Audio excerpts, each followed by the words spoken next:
ជារូបជារៀនមិនអត់ចេះរៀនមិនអត់ចាំហាក់យល់ហើយមានអារម្មណ៍ថាការរៀនទៅមុខជារូបជានោះគឺពិបាកខ្លាំងសម្រាប់ខ្ញុំជំរាបសួរសួស្តីអ្នកនរគ្នាខ្ញុំឈ្មោះឈឿនច័ន្ទស៊ីមួយគឺជាអតីតសិស្សនិស្សិត A នៅឆ្នាំ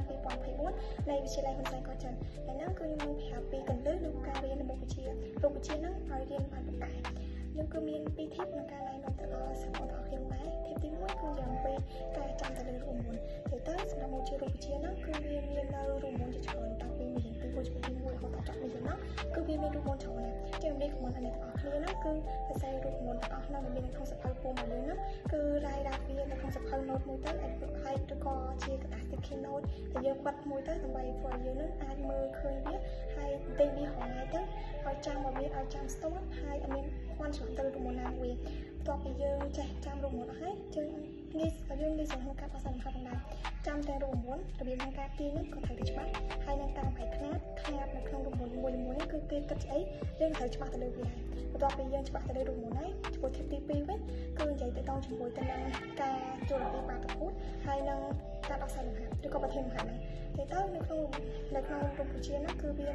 តែតែមានបាតុភូតឬក៏គេបញ្យល់ពីបាតុភូតគេមួយដែលកាត់ឡើងដូច្នេះហើយនៅក្នុងប្រធានលំហាត់មួយហ្នឹង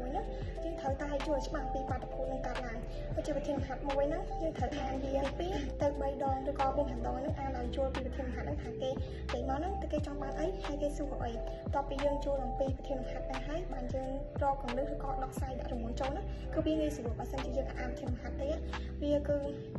បានក្នុងការដោះស្រាយលំហាត់តែដូច្នេះហើយការអានប្រធានលំហាត់ហ្នឹងក៏ជាគន្លឹះមួយហើយធ្វើឲ្យយើងងាយស្រួលក្នុងការដោះស្រាយដែរបន្ទាប់ពីយើងអានប្រធានលំហាត់ហ្នឹងយល់ហើយយើងអាចដាក់នៅរូបមន្តឬក៏ដំណោះស្រាយផ្សេងចូលទៅខាងក្នុងលំហាត់ដែលយើងបានអានឬក៏បានអនុវត្តធ្វើហ្នឹងវាដាក់ទៅត្រូវហើយលំហាត់ដែលយើងធ្វើហ្នឹងគឺវាអត់ងាយខុសទេតែបើសិនជាអ្នកនរគ្នាដោះស្រាយលំហាត់ទៅតាម2 ភាពដែលខ្ញុំបាននិយាយហ្នឹងគឺសម្រាប់មុខវិជ្ជារូបវិទ្យាហ្នឹងអ្នកនរគ្នានឹងទទួលបានភាពជោគជ័យហើយពេលការអនុវត្តលំហាត់សម្រាប់មុខវិជ្ជាហ្នឹងក៏មិនងាយក្នុងការមានកំហុសឆ្គងឬក៏អន់ច្រើនដែរហើយខ្ញុំក៏បានបង្កើតនៅក្រុម Telegram មួយនៅក្នុងការផ្សេងលេខបទពិសោធន៍ឬក៏វិញ្ញាសាថ្មីទៅដល់ទៅជួបដល់2025ដែរអ្នកនរគ្នាអាច scan នៅ QR ខាងលើនេះបានហើយសម្រាប់វីដេអូមួយហ្នឹង guys ខ្ញុំមានតែប៉ុណ្្នឹងទេក្នុងការចែករំលែកដល់អ្នកនរគ្នាជួបគ្នានៅវីដេអូក្រោយបាយបាយ